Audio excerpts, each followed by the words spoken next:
up the faraway tree.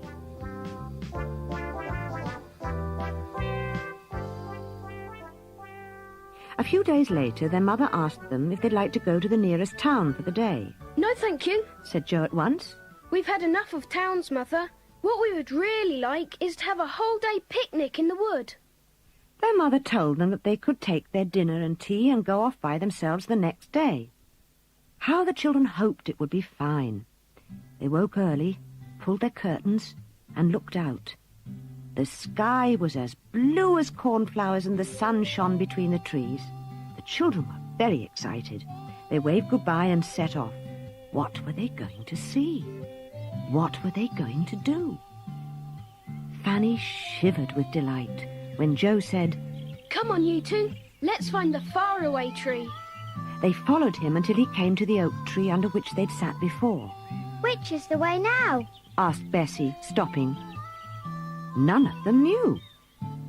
They set off down a little path, but they soon stopped, for they came to a strange place where the trees stood so close together they could go no further.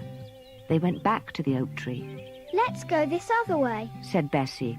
So they set off in a different direction. But this time they came to a curious pond, whose waters were pale yellow and shone like butter. Bessie didn't like the look of the pond at all, and they all three went back to the oak tree. Fanny was almost in tears. This is too bad. Just when we've got a whole day to ourselves, we can't find the tree. Then Joe had an idea. I'll tell you what we'll do. We'll call those brownies. They said they would help us whenever we wanted them. Of course! They said we had to stand under this oak tree and whistle 7 times. Go on, Joe. Whistle, said Bessie. So Joe stood beneath the old oak tree and whistled loudly 7 times. The children waited. In about half a minute, one of the 6 brownies squeezed out of a rabbit hole and stared at the children. It was the biggest brownie, who'd spoken to them before. Sorry to be so long. I was busy. My name is Mr. Whiskers. We wanted to ask you the way to the faraway tree, Mr. Whiskers. We'd forgotten it. Oh, I'll take you, said Mr. Whiskers, whose name was really a very good one, for his beard reached his toes. Mr. Whiskers led the way between the dark trees. At last he reached the trunk of the enormous faraway tree. Here we are. Are you expecting someone down it today? Well, no, said Joe. We rather wanted to climb it ourselves. Go up it yourselves? By yourselves? Oh, don't be silly, it's dangerous. You don't know what might be at the top. There's a different place almost every day.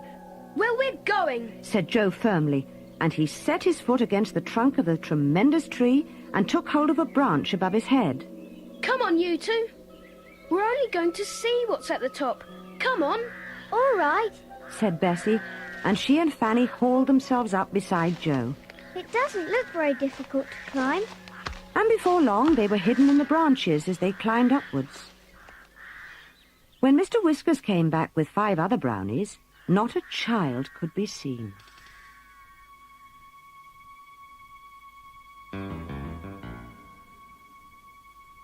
The folk of the faraway tree.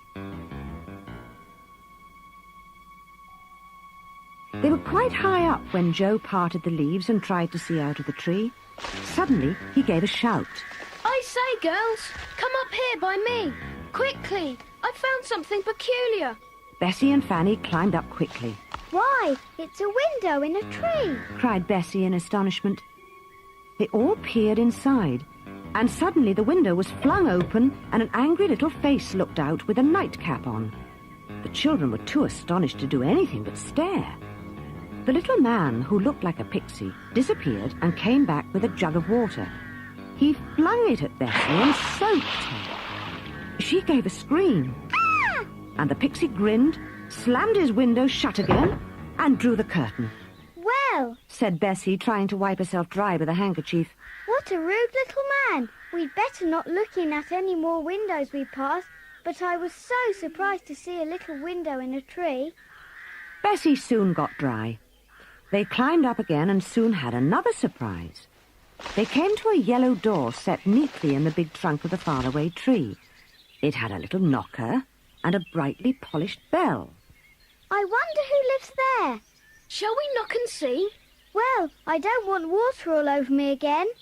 We'll ring the bell and hide behind this branch. If anyone thinks he's going to throw water at us, he won't find us. So Joe rang the bell, and then they all hid carefully behind a big branch. A voice came from inside of the door. I'm washing my hair. If that's the butcher, please leave a pound of sausages. The children stared at one another and laughed. The voice shouted again. If it's the oil man, I don't want anything.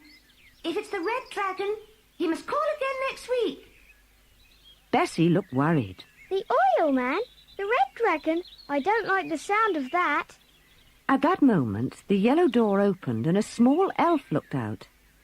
Her hair was fluffed out round her shoulders drying, and she was rubbing it with a towel.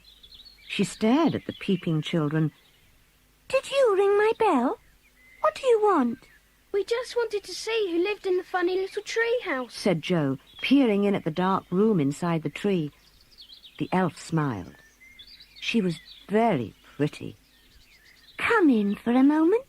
My name is Silky because of my silky hair. Where are you off to? We are climbing up the faraway tree to see what is at the top.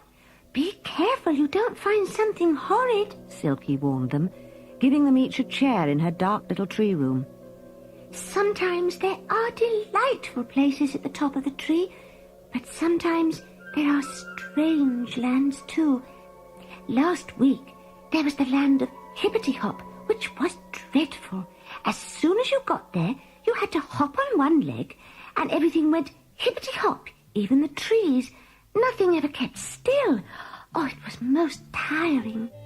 Joe asked her, Do a lot of people live in this tree? Yes, heaps.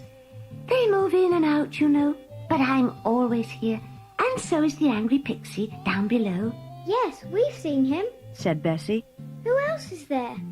There's Mr. What's-his-name above me. Oh, nobody knows his name, and he doesn't know it himself, so he's called Mr. What's-his-name. Don't wake him if he's asleep. He might chase you. Then there's Dame Wash-a-Lot. She's always washing, and as she pours her water away down the tree, you've got to look out for waterfalls. This is a most interesting and exciting tree, said Bessie, finishing her cake. Joe, I think we ought to go now, or we'll never get to the top. Goodbye, Silky. We'll come and see you again one day. Silky smiled and said, "I do. I'd like to be friends." They all left the little room and began to climb once more. Not long after, they heard a peculiar noise. A funny old gnome sat in a deck chair on a broad branch, his mouth wide open, his eyes fast shut, snoring hard.